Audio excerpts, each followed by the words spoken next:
Thanks for tuning in. Ham Talk Live will be on the air shortly. Please stand by.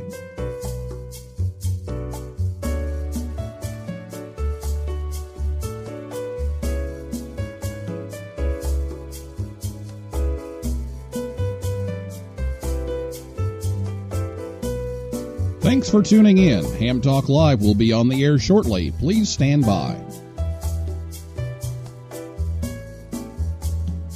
This episode of Ham Talk Live is brought to you by Tower Electronics. For connectors, cables, and more, call 920-435-2973 or visit pl-259.com. And by ICOM. Heard it, worked it, logged it. Visit www.icomamerica.com/amateur for more information about ICOM radios. It's Ham Radio.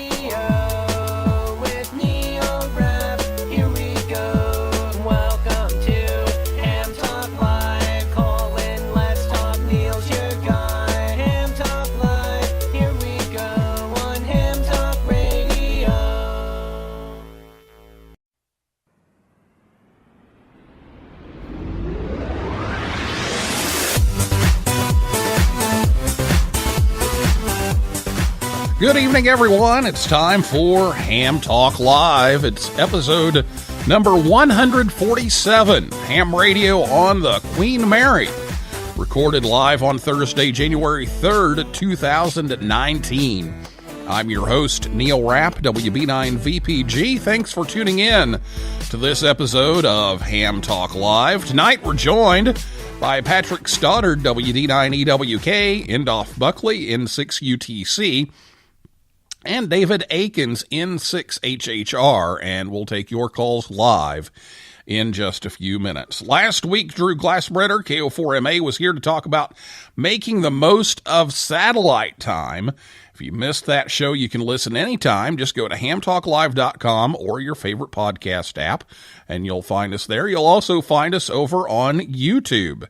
So get your questions ready to go after we talk to these three gentlemen for a while. We'll offer up the phone lines, and you can give us a call. I'll go ahead and give you the number so you'll have it ready to go. It's 812-NET-HAM-1. That's 812-638-4261. You can also send a question via Twitter. We'll be watching that tonight. Our Twitter handle is @Ham Talk Live. So we'll take care of the break here, and then we'll come back and talk to Patrick, Endaf, and David right after this word from Tower Electronics right here on Ham Talk Live. Thank you for a lovely dinner. Aren't you going to ask me in to solder some PL259s? Well, I do have some from Tower Electronics. How can I refuse? Consider the sophisticated quality of PL259s from Tower Electronics.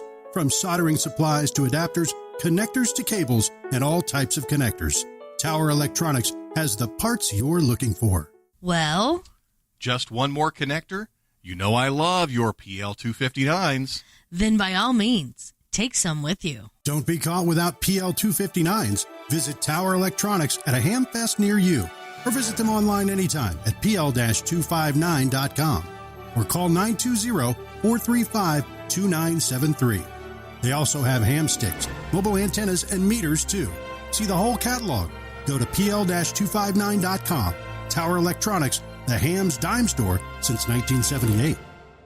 Two antennas met on a roof, fell in love, and got married. The ceremony wasn't much, but the reception was excellent. You're listening to Ham Talk Live with Neil Rapp.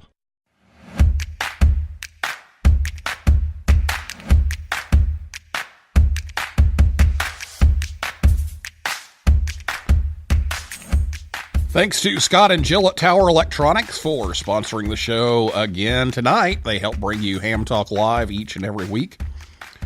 Hamfest schedule, they're back on the road.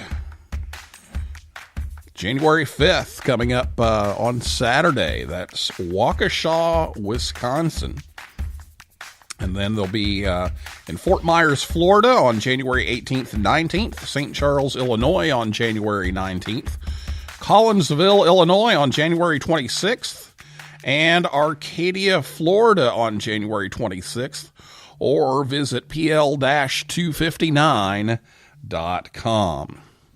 Well, Patrick Stoddard is back, WD9EWK and VA7EWK, and he's operated all sorts of modes on HF and VHF and UHF. He became a ham in 1977 and obtained his Canadian license in 2002. Patrick has been an AMSAT ambassador, which is a volunteer representing AMSAT at HamFest and other ham-related events since 2006 and continues to serve AMSAT in that role as well as others.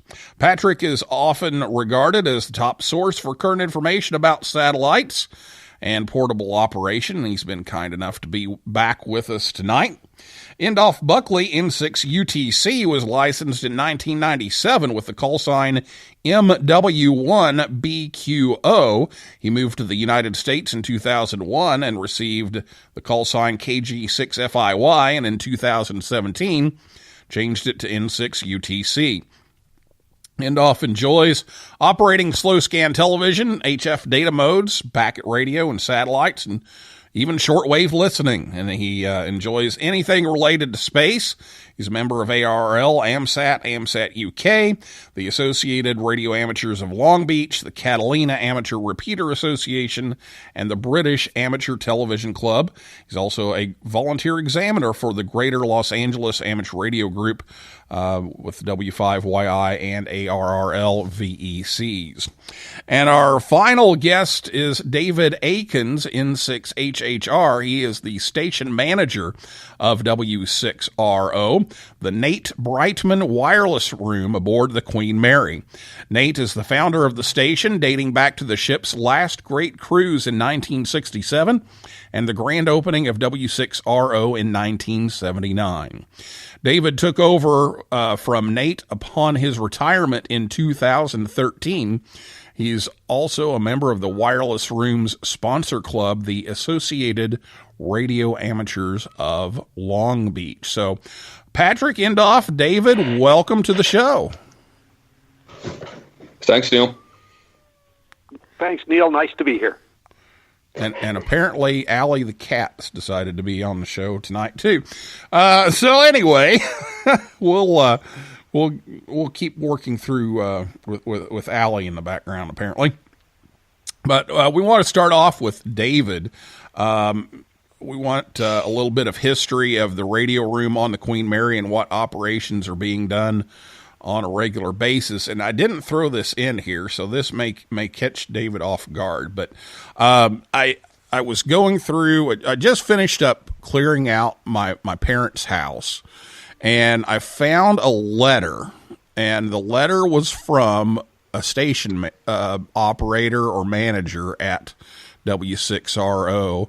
It was a very nice letter explaining things, and this was back when I was 7 or 8 years old probably, and first made contact with W6RO. And I'm not sure if it was from you or from Nate or who it was, but I just ran across that a few days ago, so that was kind of interesting. But tell us a little bit of the history of the W6RO station. If that letter was from the station manager and it was that long ago, it would have had to have been from Nate. But glad you got that. You had a little contact with us. Okay, so when word got out that the city of Long Beach was going to purchase the Queen Mary, Long Beach ham Nate Brightman K6OSC went to work on an outlandish plan. Overcoming numerous hurdles, he organized a team of hams from the ARALB for a tremendous undertaking.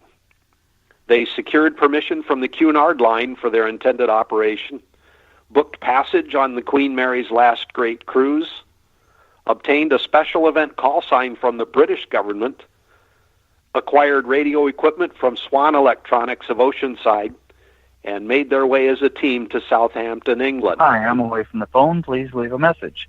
Oh, sorry. Record your message after the tone. Simply hang up when done. Or for delivery options, press the... We lost Patrick there for a second, so sorry about that. Go ahead. That never happens to me. Okay. We'll We'll pick that back up then. Okay, so they made their way to Southampton, England. They boarded the Queen Mary, installed their radios and antennas, passed an inspection by the British Telecom authorities, and operated as Special Event Station GB5QM for their 39 days at sea en route from Southampton to Long Beach. They made a huge number of contacts while at sea, all earning a very special QSL certificate, because a card just wouldn't cut it for an event this grand. We still have one of those certificates donated by the estate of the ham who made the contact on display aboard the ship. GB5QM was decommissioned upon the Queen Mary's arrival in Long Beach, but Nate Brightman had more plans in mind, and for the next 11 years he persistently spoke to anyone in authority who would listen to him about his desire to create a permanent amateur radio station aboard the Queen Mary. His persistence paid off, and in 1978 the Long Beach Board of Harbor Commissioners approved and funded his plans to build this station. And on April 22nd of 1979, the wireless room aboard the Queen Mary was officially opened and began operations. The Associated Radio Amateurs of Long Beach gave their club call sign W6RO to the station, and Swan Electronics again donated the initial radio equipment. In 2007, the station was officially renamed the Nate Brightman Wireless Room in recognition of Nate's tremendous work to establish and run it. Nate served as station manager for 34 years until his retirement in 2013, and I was very fortunate to have served under him, and I'm privileged to call him friend for many years. To bring us up to date, during these past 40 years, W6RO aboard the Queen Mary has been staffed by volunteer radio amateurs who divide their time between operating on the air and talking with the visitors who pass by our door. In fact, many of our crew members report working more DX at the door than they do on the air, as visitors from all over the world come to Long Beach to take in the history, art, and engineering experiences preserved in this magnificent ocean liner. That's what we do every day. All right, very good. We got some good background on that, and let me take an opportunity here to try Patrick again, because we lost him, and we want to try to get him back on here. Mm-hmm. So let's see if we can get him back in here.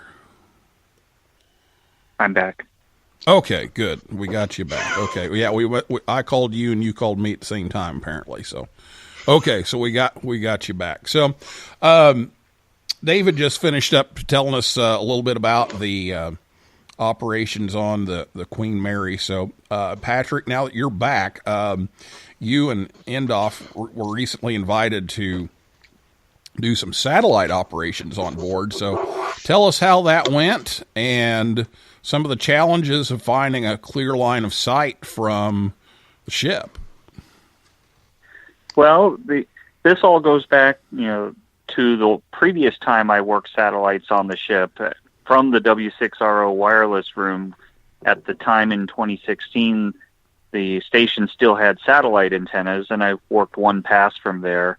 The satellite portion of the station has since been dismantled, but in talking with Endaf in the last year, I was asking if there would be any possibility of operating as W6RO on the satellites again, even if we do it field-based style with portable gear from somewhere on the ship. And you want to take it from here, Endaf? Yeah, sure. So I've known Patrick about 7 years. I've known him personally now, for 4 or 5 years. And he's been kind enough to come over to the Long Beach meetings, the ARLB meetings. I think a couple of times he's been over and give us some presentations. He came over last August to a community outreach that we did and worked some satellites. So he's been a friend of mine and also a friend of ARLB now for a long time. And while we were at the community outreach in August, after our W6RO on the satellite experience in 2016, I think it was, we discussed it a bit more. And I said, well, let's see if we can get like a day, of operating satellites on board. We'll use the W6RO call sign. So I asked David, being the wireless room manager, I asked him what he thought of the idea. And David was on board, excuse the pun. And I then, spoke to the ARLB board, because it is a club, it is our club station and our club call sign, and they were, also in favor. So we went back to Patrick and said, hey, we've got the go-ahead. David is going to talk to Queen Mary management, and if they say yay, then we're good to go. So then we discussed a few dates, and then David got back with I think David got back to me saying that the Queen Mary management are up for it. So then, as I said, Patrick and I came up with a date, and we went with it. So what, how did it go? What kind of numbers did you have, and what kinds of contacts were you able to make? Want me to take this, Endaf? Well, let me just finish off by saying, Neil, you were asking about, the challenges of line of sight. David and I did go down on the Queen Mary back in September, early September, I think it was, middle of September. And we walked the ship, and I had a camera with me, and I took some video and some commentary, of where we were and what direction I was heading. And we came up with a particular part of the ship that we were going to operate from. Still very challenging, though, because, as David and Patrick, remember, to our east, there was a cruise ship. The Queen Mary is in an active harbor, an active port, and then to our west, we have cranes and some other buildings. So over to you, Patrick. You can take over the other question. Sure. For the day on the ship, starting at 9, a little after 9 o'clock Pacific time on the morning of December 15th until just before 5 p.m., we worked the FM satellite single sideband, did some packet. We logged 50 contacts for the day with stations all across the U.S., Canada, Mexico, and the passes didn't give us great opportunities to work the stations on the East Coast, but we still had busy passes when we were getting on. And the challenges of being, like Endaf was saying, the surroundings in the harbor in the port of Long Beach, the RF noise from the port, from downtown Long Beach across the water from the ship, and that was noticeable on single sideband and packet more so than FM. But we persisted, and we may have had to wait till the satellites were higher in the sky to have better opportunity to get through. But we had fun, and at the end of the day, when we packed up, handed David the log sheets so that could go into the W6RO logbook. We thought we had a good day. In spite of all the challenges we had operating in a very urban environment. Field day style, 5-watt radios in all modes. But we did have great weather for being on the ship in an exposed area on that deck. All right. Well, sounds like a successful operation. Now, David, how does this compare to a typical day on the Queen Mary in the radio room? On a typical day, we'll have maybe 2, 3, 4 crew members on duty on an AM or a PM shift, and they might log maybe 5, 6, 7, 8 contacts on the air, depending on who it is and what they like to do. Sometimes the crew members will concentrate more on-air contacts. Many times they'll concentrate on just talking to the visitors that come by the door. And between that, our mission is accomplished either way. Okay, so some great opportunities to work the station. I know it's one of the most memorable QSL cards that I have from that 70s era, because it's the full size, the long card. You can't hardly fit that ship on a regular QSL card.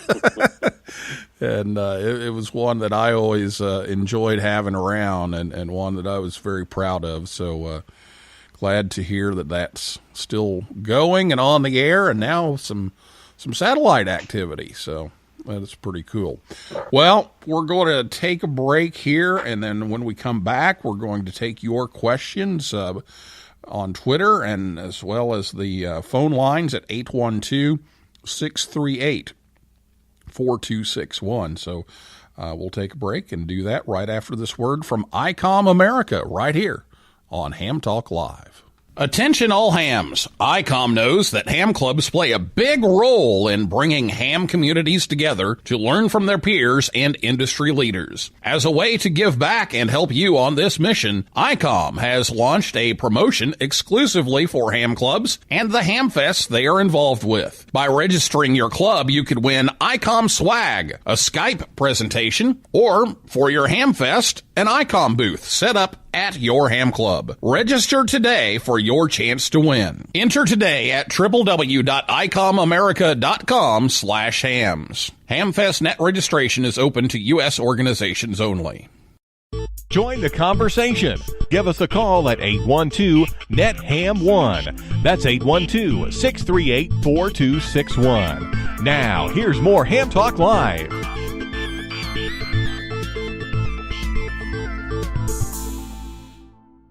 Wow, that's a really big boat anchor you have there.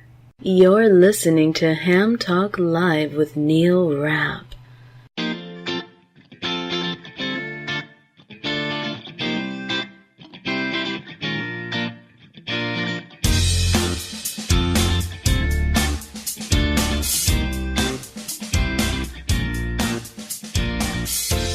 Thanks to ICOM America for sponsoring the show. They give back in a lot of ways, and you should sign up for that opportunity on the ad there with the ham clubs and ham fests. And they give back in so many different ways, the scouting program and with bringing you shows like this. So thanks to ICOM for all they do. And Ham Talk Live is on the air every Thursday night at 9 p.m. Eastern Time right here at hamtalklive.com.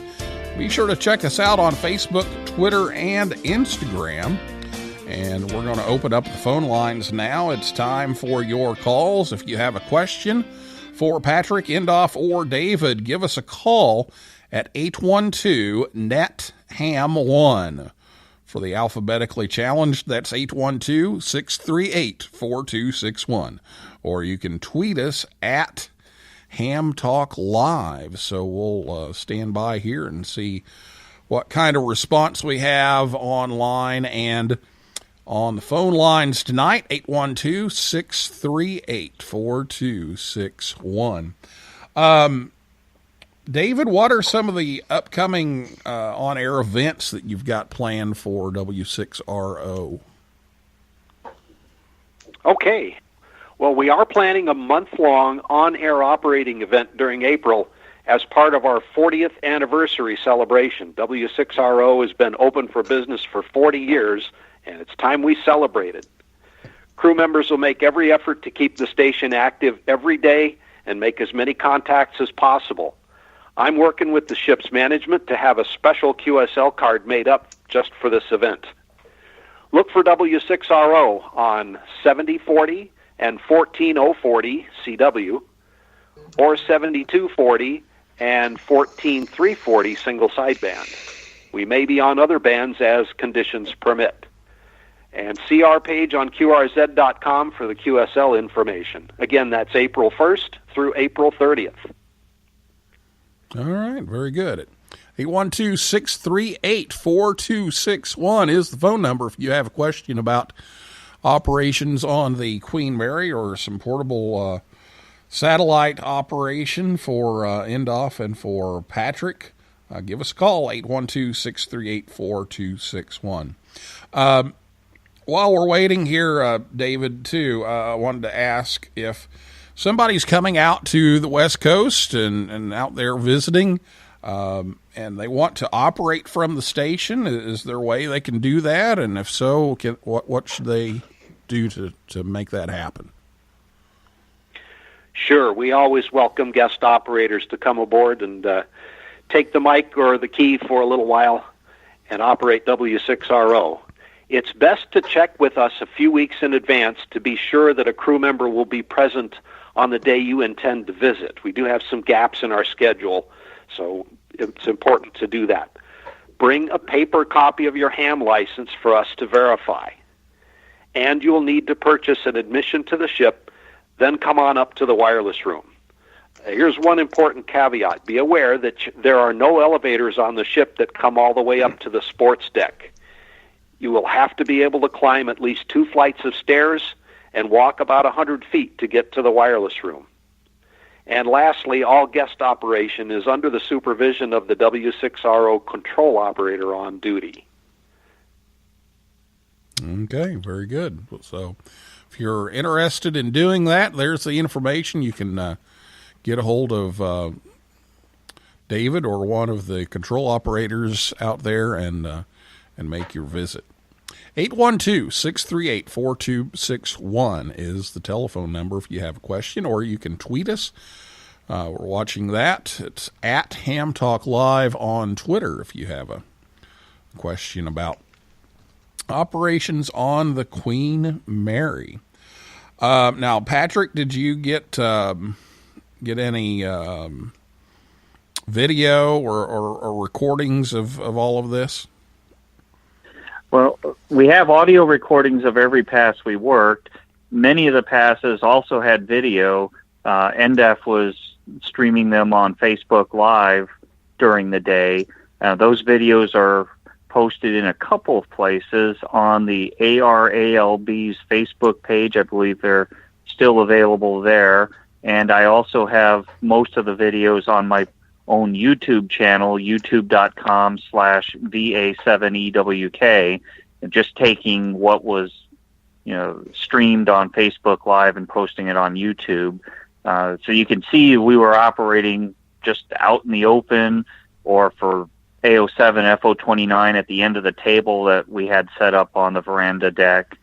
And people came by and watched. They had questions and what were we doing. Some hams came by even, and weren't aware of how small a satellite station could be, down to an HT and an antenna in the other hand. But videos show how we were operating, and we were visited by hams and non-hams throughout the day, and we were visited by the ship's Commodore late in the afternoon, and we posed for pictures with the Commodore. Excellent. And you weren't chased by the police? Oh no! Not this time? Quite the not this time. Quite the opposite. David did an excellent job in clearing the way for us to have this event. Like we said earlier, and finding a date that worked with us and with the ship's management. Had no problems whatsoever. We had people from the ship visit us during the day to make sure if everything was all right, and it was.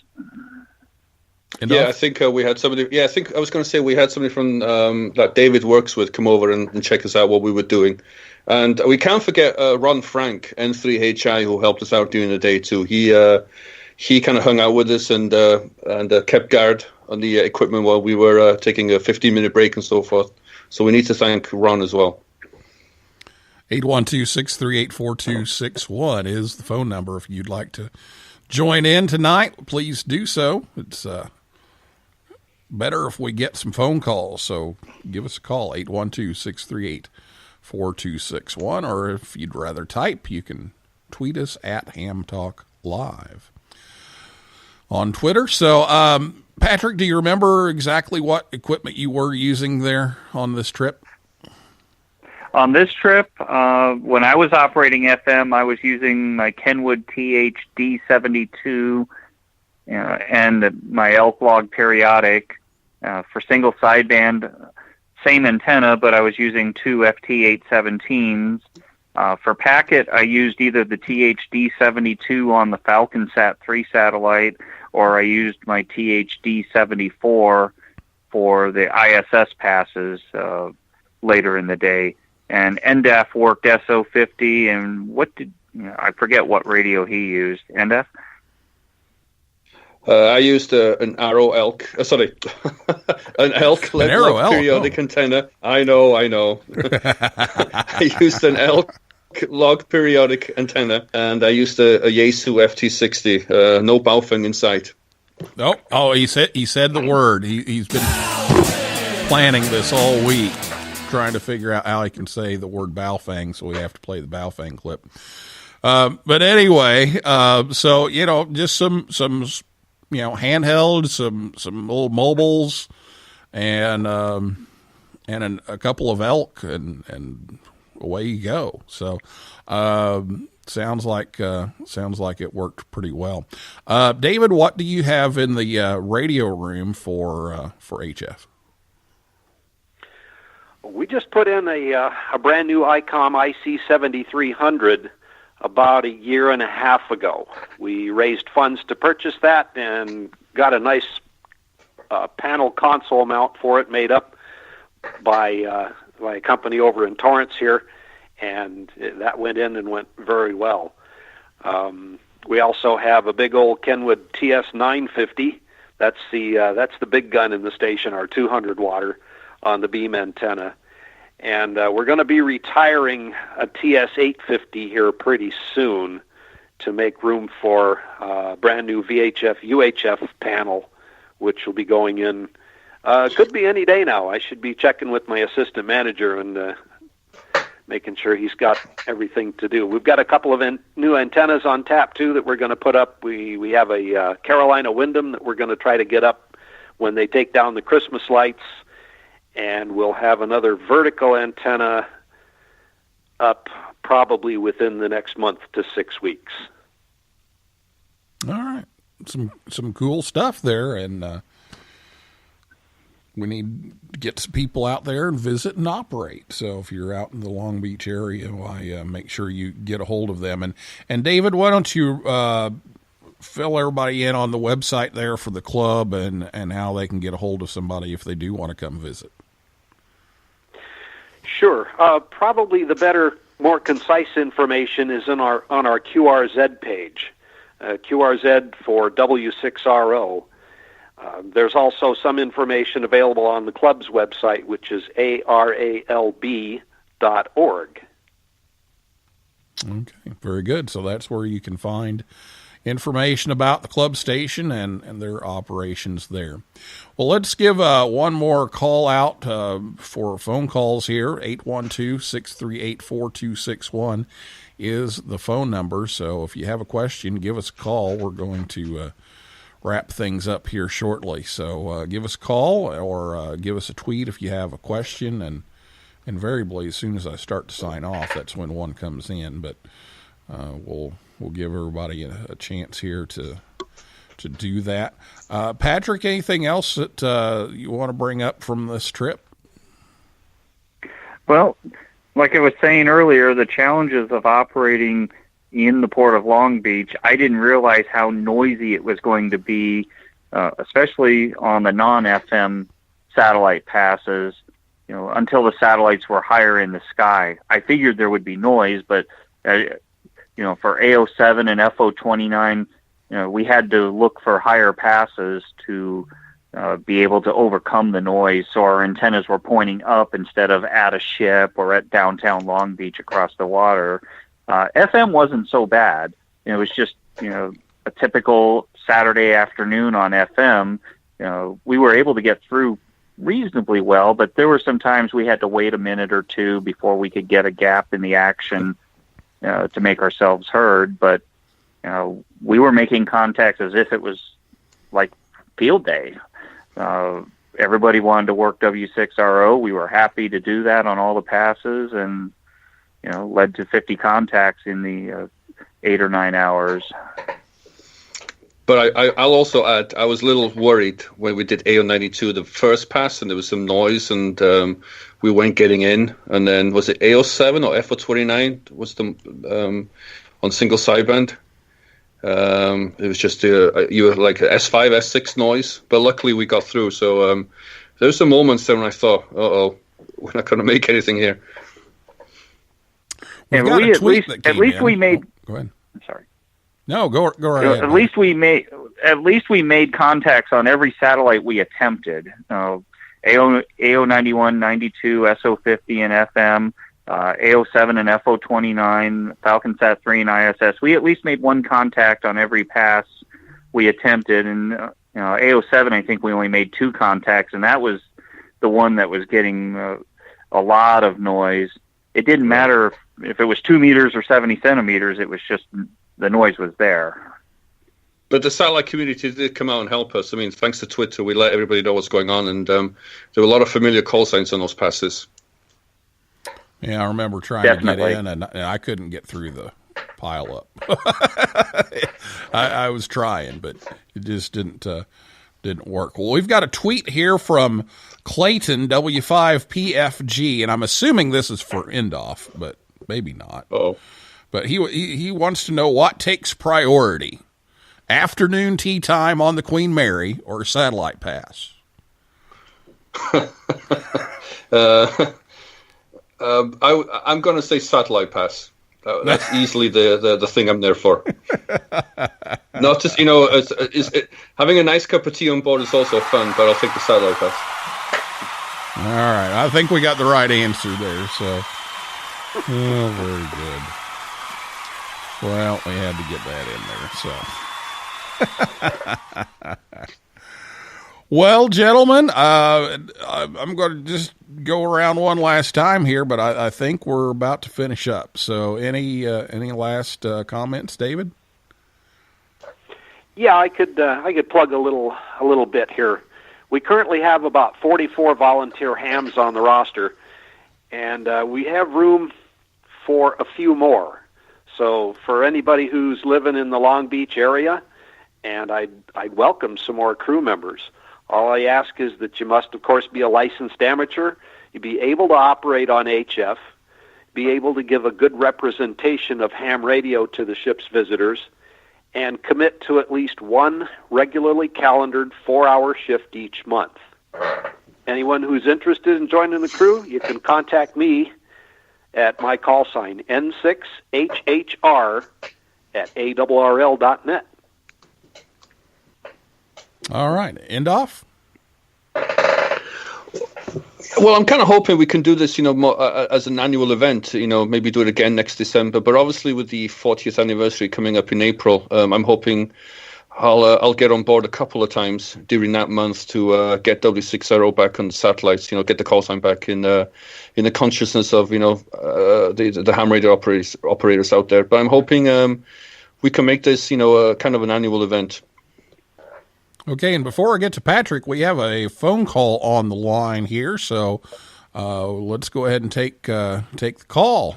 Good evening. Welcome to Ham Talk Live. I have a feeling I know who this is. Hello, Neil. How you doing? I'm doing fine. Another great show. Oh, thank you. I've been on the Queen Mary, and I've been out to Long Beach, and it's a real good time out there. It's worth investing in a little bit of dollars to go out there and check it all out. It's a good time. Well, there you go. You've got it from Doug, KA9JJS, in Mount Vernon, Illinois. And thanks for calling in, Doug. Appreciate it, and thanks for listening. Well, it's always a good time listening to you. I listen to you all the time, but I thought I'd call in tonight. And I love working those satellites, and there's nothing better for me. All right, Doug. Well, thanks for calling. Good to hear you again, and we'll be talking to you. Well, have a good night, Neil. Another good show, just like always. All right. Thanks, Doug. Appreciate it. All right. Bye-bye. All right, Patrick, I guess you're getting the last word. Well, I had fun when I was out there, and I'm glad that, in talking with Endaf, Endaf with David and the ship, that we were able to pull this off. And if W6RO is on in April, I'm hoping to work them myself on the satellites.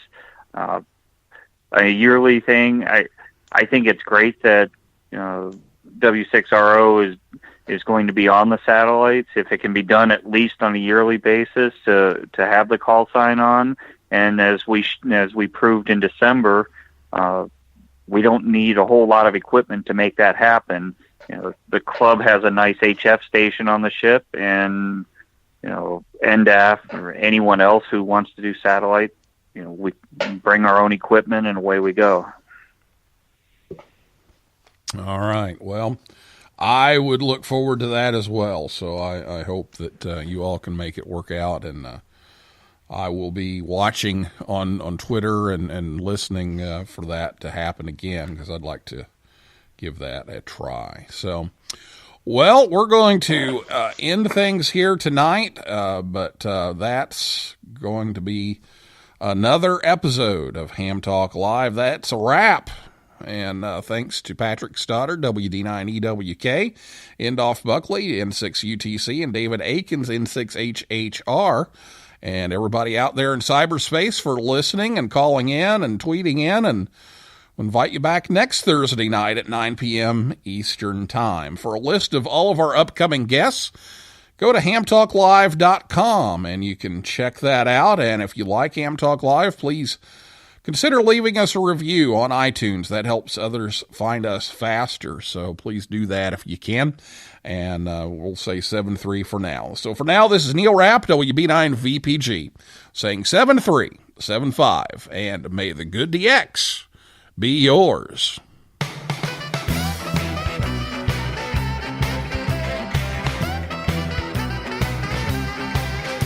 Well, you came right back to my CQ call. Your readability 5 and strength 9. You never once mentioned your weather at all, and I didn't mention mine.